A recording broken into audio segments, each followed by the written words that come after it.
The battles of Lexington and Concord fired the shot heard round the world. For the first time, Enlightenment ideas of republicanism and the consent of the governed were to be tested in a war between an empire and its rebel colonists. Could George Washington, with his army of volunteers, manage to defeat the most powerful military in Europe?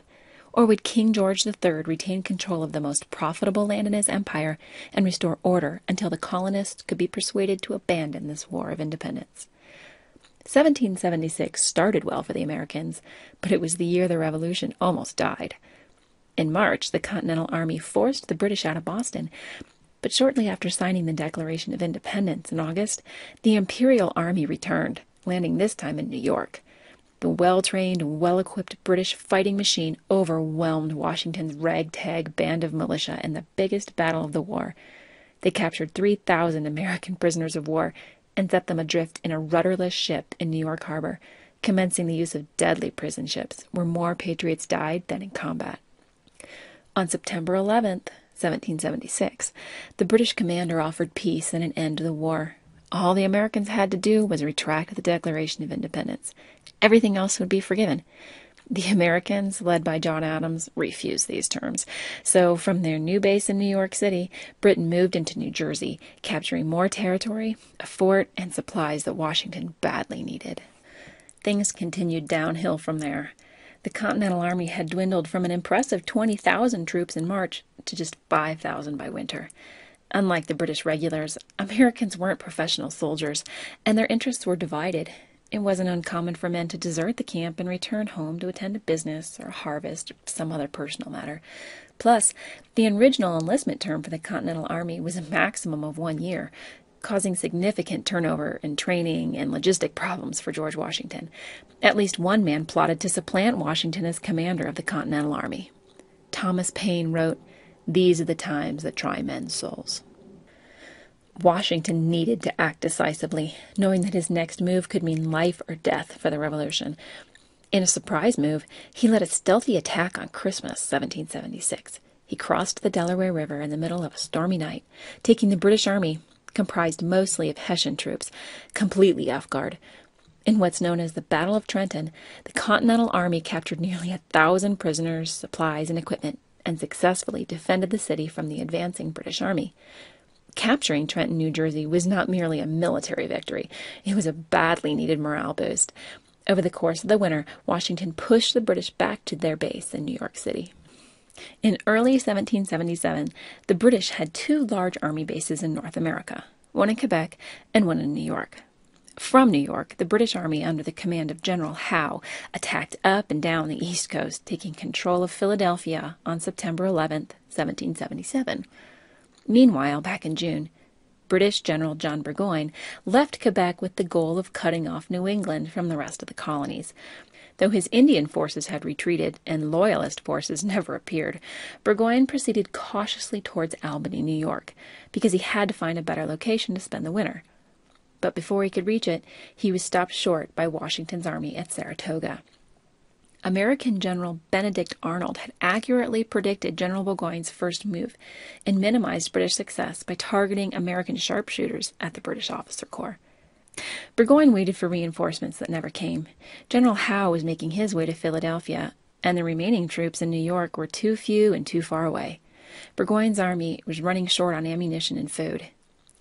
After an unauthorized, drunken charge led by Benedict Arnold, Burgoyne was outnumbered and surrounded.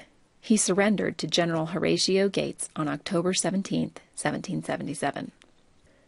The Battle of Saratoga proved to be the turning point of the Revolutionary War. Of course, it was an important military success, minimizing the threat from Canada. But more importantly, it was a political victory. Early in the war, Benjamin Franklin had petitioned France for help.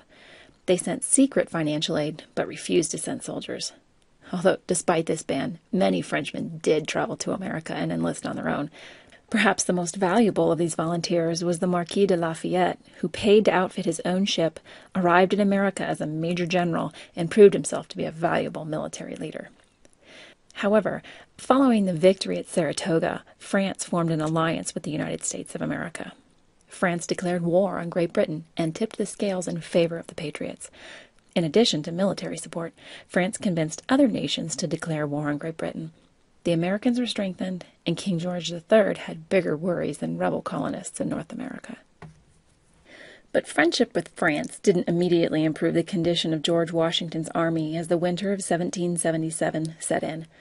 The British had forced the Continental Army to withdraw to the safety of Valley Forge, Pennsylvania, where Washington directed the creation of shelters for 12,000 men with only one axe available. Their clothes were in tatters, a third of them had no shoes, and blankets were scarce. 4,000 of the men were declared unfit for duty as a result of malnutrition, exposure, and disease. They relied on the assistance of civilian friends and relatives who brought food, supplies, and comfort to the troops. Nearly a quarter of his army did not survive the winter at Valley Forge.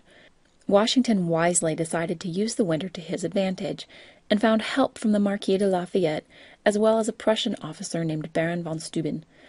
He figured that keeping the men busy would not only improve morale, it would make his men better on the battlefield and more efficient behind the lines.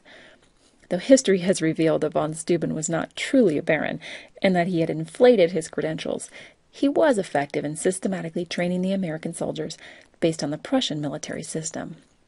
In the spring of 1778, Washington's reduced force was better organized and more prepared for battle than they had been the previous fall.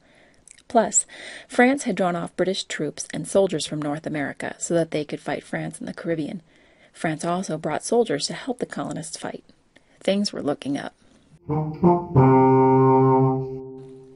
Let's review.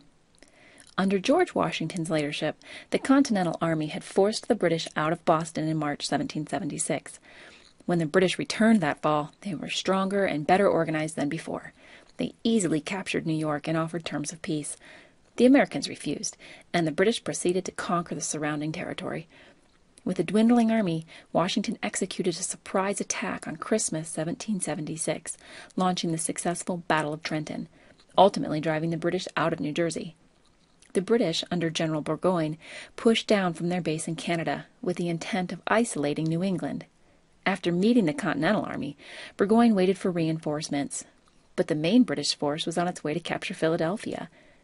Washington won the Battle of Saratoga, inducing France and some of her allies to join the fight on the American side.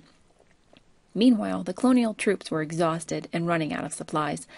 They spent the winter at Valley Forge, Pennsylvania, recuperating, planning, and training with a Prussian military expert.